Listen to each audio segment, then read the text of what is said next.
Assalamualaikum teman-teman, bagaimana kabarnya? Semoga senantiasa dalam kondisi sehat ya.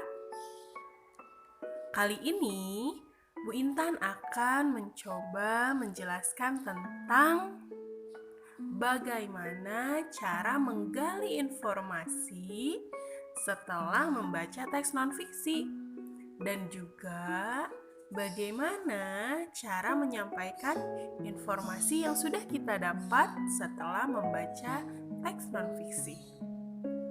Namun, sebelum itu, kita awali pertemuan kita dengan mengucapkan Bismillahirrahmanirrahim. Baik teman-teman, pada pertemuan sebelumnya kita sudah tahu apa itu arti dari teks non-fiksi beserta apa-apa saja contoh dari teks non-fiksi, bukan? Nah, kali ini kita akan mencari tahu bagaimana cara menggali informasi setelah kita membaca teks non-fiksi. Namun sebelum itu teman-teman, sebelum kita menggali informasi, kita harus tahu dulu nih bagaimana cara menyampaikan informasinya. Nah, di sini kita diberikan dua cara untuk menyampaikan informasi yang sudah kita dapat dari teks non-fiksi. Cara yang pertama adalah dengan lisan. Apa itu lisan? Lisan itu berarti diucapkan secara langsung. Nah, informasi yang kita dapatkan dari membaca teks non-fiksi atau dari mendengar teks non-fiksi itu bisa disampaikan dengan lisan atau bicara secara langsung. Itu cara yang pertama ya, teman-teman. Lalu cara yang kedua yaitu informasi dari teks non-fiksi dapat kita sampaikan dengan cara tertulis. Berarti menulis teks berdasarkan informasi yang dibaca atau kita dengar. Nah, Masya Allah ya, itu adalah dua cara bagaimana kita menyampaikan informasi dari teks non-fiksi yang sudah kita baca atau kita dengar.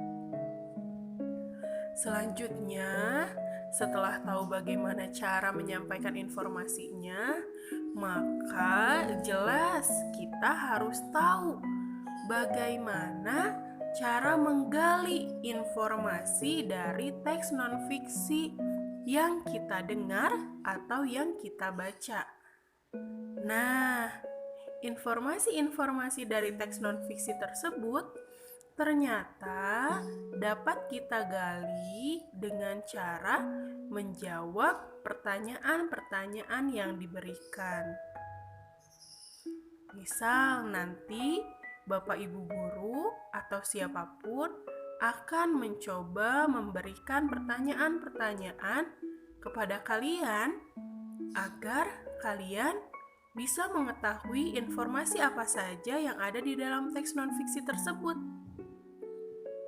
Nah, agar dapat menjawab pertanyaan-pertanyaan yang diberikan, kita dapat melakukan hal-hal berikut. Nih, salah satunya adalah satu, membaca keseluruhan teks dengan seksama. Jadi, kita dianjurkan untuk membaca teks non-fiksi tersebut dengan seksama atau bisa juga dengan teliti.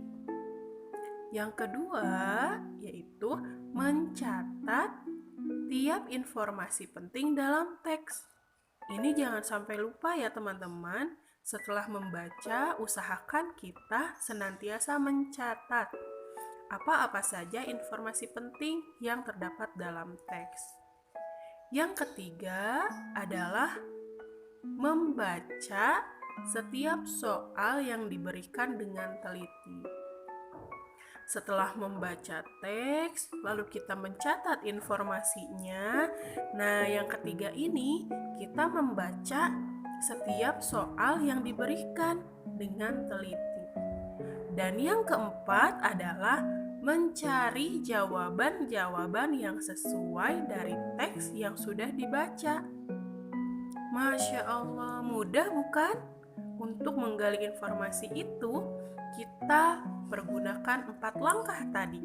Yang pertama adalah membaca teksnya secara keseluruhan, lalu mencatat informasi yang ada di dalam teks, lalu membaca soal-soal yang disediakan, lalu mencari jawaban dari soal-soal tadi. Mudah ya, alhamdulillah. Nah, apabila kita diminta menjawab pertanyaan berdasarkan teks lisan, kita perlu berkonsentrasi teman-teman dalam menyimak teks tersebut, baik teks yang dibacakan atau yang didengar. Catatlah kata kunci pada teks dan dengarkan soal yang dibaca. Ada yang tahu apa itu kata kunci? Kita sudah pernah membahasnya ya di tema sebelumnya. Kata kunci itu adalah kata atau ungkapan yang mewakili konsep yang telah disebutkan. Jadi, Masya Allah, kata kunci ini adalah kata utama. Kata-kata utama yang di situ memiliki konsep yang telah disebutkan. Nah, informasi yang disajikan dari teks non-fiksi juga sifatnya ada 2. Ada yang tersurat, ada juga yang tersirat. Apa itu tersurat? Tersurat artinya informasi tersebut ada di dalam teks, teman-teman. Jadi terlihat ada di dalam teks. Sedangkan tersirat berarti tersembunyi, sehingga kita harus simpulkan terlebih dahulu.